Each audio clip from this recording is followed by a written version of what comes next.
বাংলাদেশের ভোটার তালিকাতেও নাম রয়েছে, আবার ভারতের ভোটার তালিকাতেও নাম রয়েছে। কিভাবে সেটা সম্ভব হলো বিস্তারিত জানাবেন, আমাদের সঙ্গে রয়েছেন আমাদের প্রতিনিধি সমীরণ পাল। সমীরণ, জানাও।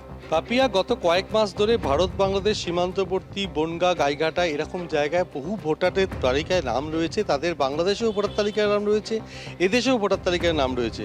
কিছুদিন আগে বাগদার বিজেপির পক্ষ থেকে বাগদার বিডিওর কাছে অভিযোগ করা হয় যে বাংলাদেশের বাসিন্দা, তাদের নাম রয়েছে এখানকার ভোটার তালিকায়।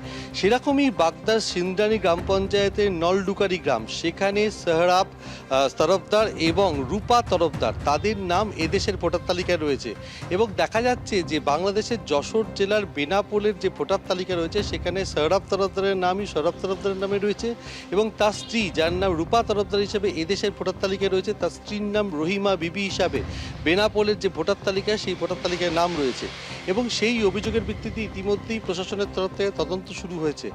আজকে যেখানে যে অভিযোগ রয়েছে, সেই অভিযোগে একটা চাঞ্চল্যকর মোড় দেখা দিয়েছে যে তাদের পুত্রবধূ নাজমুল্লাহ বিবি, তিনি স্পষ্ট অভিযোগ করেছেন যে এই সোহরাব তরফদার এবং রূপা তরফদার তারা বাংলাদেশের বাসিন্দা।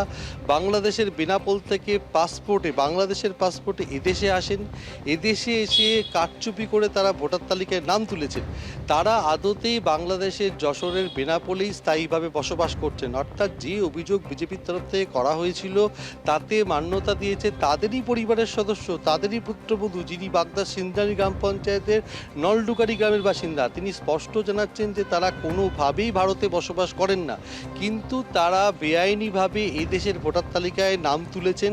তাদের পুত্রবধূ সেটা স্বীকার করেছে। তৃণমূলের তরফ থেকে যেটা বলা হচ্ছে যে গত কয়েক মাস ধরে তাদের দলের তরফ থেকেও বিভিন্ন জায়গায় স্ক্রুটিনি করা হচ্ছে।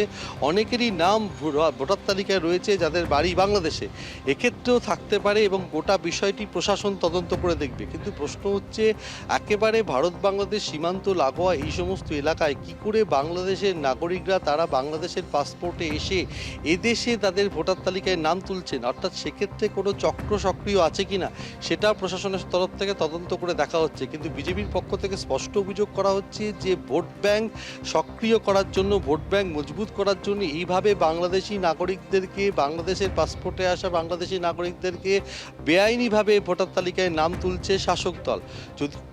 যদিও শাসক দলের পক্ষ থেকে অভিযোগ অস্বীকার করা যায়, তাদের বক্তব্য তাদের দলের তরফ থেকে বুথ স্তরে প্রত্যেকটি ভোটার তালিকা খুঁটিয়ে দেখা হচ্ছে, স্ক্রুটিনি করা হচ্ছে। সেক্ষেত্রে যারা বাংলাদেশি নাগরিক, যাদের নাম এদেশের ভোটার তালিকা আছে, সেই বিষয়ে তারা প্রশাসনেরও দৃষ্টি আকর্ষণ করেছেন। অর্থাৎ যে অভিযোগ বিজেপির তরফ থেকে করা হচ্ছে, সেই অভিযোগ অস্বীকার করেছে শাসক দল। পাপিয়া, একদমই, তুমি আমাদের সঙ্গে থাকো।